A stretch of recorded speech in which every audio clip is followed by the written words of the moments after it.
খোয়াই সরকারি দ্বাদশ শ্রেণী বিদ্যালয়ের উদ্যোগে শুক্রবার দুপুরে খোয়াইয়ের বিআরসি হলে মাধ্যমিক ও উচ্চ মাধ্যমিক পরীক্ষায় উত্তীর্ণ ৬৩ জন কৃতী ছাত্রছাত্রীকে সংবর্ধনা জানানো হয়। অনুষ্ঠানে সফল শিক্ষার্থীদের সম্মানিত করার পাশাপাশি তাদের ভবিষ্যৎ জীবনের জন্য শুভেচ্ছা ও উৎসাহ প্রদান করা হয়। অনুষ্ঠানের উদ্বোধন করেন খোয়াই আদি ব্লকের এসসি কমিটির চেয়ারম্যান সমীর কুমার দাস। বিশেষ অতিথি হিসেবে উপস্থিত ছিলেন বিদ্যালয়ের প্রধান শিক্ষক মনোজ দেববর্মা, খোয়াই পৌর পরিষদের চেয়ারপারসন দেবাশিস নাথ শর্মা, প্রবীণ সাংবাদিক অসিত ঘোষ, স্কুল ম্যানেজমেন্ট কমিটির সদস্যবৃন্দ, শিক্ষক শিক্ষিকা, শিক্ষার্থী ও অভিভাবকরা। অতিথিরা জল সিঞ্চনের মাধ্যমে অনুষ্ঠানের আনুষ্ঠানিক উদ্বোধন করেন। এদিন মোট ৬৩ জন কৃতী ছাত্রছাত্রীকে সংবর্ধনা জানানো হয়। এর মধ্যে মাধ্যমিক পরীক্ষায় উত্তীর্ণ ৩০ জন শিক্ষার্থী রয়েছে।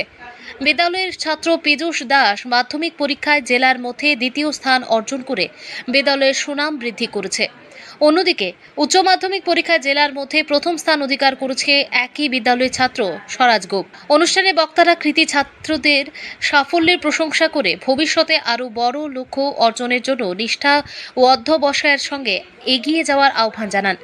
পাশাপাশি বিদ্যালয়ে ধারাবাহিক সাফল্যে শিক্ষক শিক্ষিকা, অভিভাবক এবং শিক্ষার্থীদের সম্মিলিত প্রচেষ্টার ভূয়সী প্রশংসা করা হয়। খোয়াই প্রতিনিধির রিপোর্ট, প্রতিদিন ত্রিপুরা। পেতে পারে সেই ব্যবস্থা রাজ্য সরকার প্রিন্সিপাল সাহেব বলছিল এই স্কুলে শিক্ষক শিক্ষিকার কোনো অংশে কম নেই, যতটা থাকা প্রয়োজন ততটাই আছে। এবং ইনফ্রাস্ট্রাকচার ডেভেলপমেন্টের কথা যদি বলতে হয়, এই সরকার শিক্ষা ব্যবস্থার সার্বিক উন্নয়নের জন্য শিক্ষা পরিকাঠামোকে ফেলে সাজাবার জন্য প্রায়োরিটির সহিত কাজ করছে। আজকের দিনে যারা কৃতিত্বের সহিত সফলতা অর্জন করেছে, স্কুল কর্তৃপক্ষ তাদেরকে সংবর্ধিত করছে।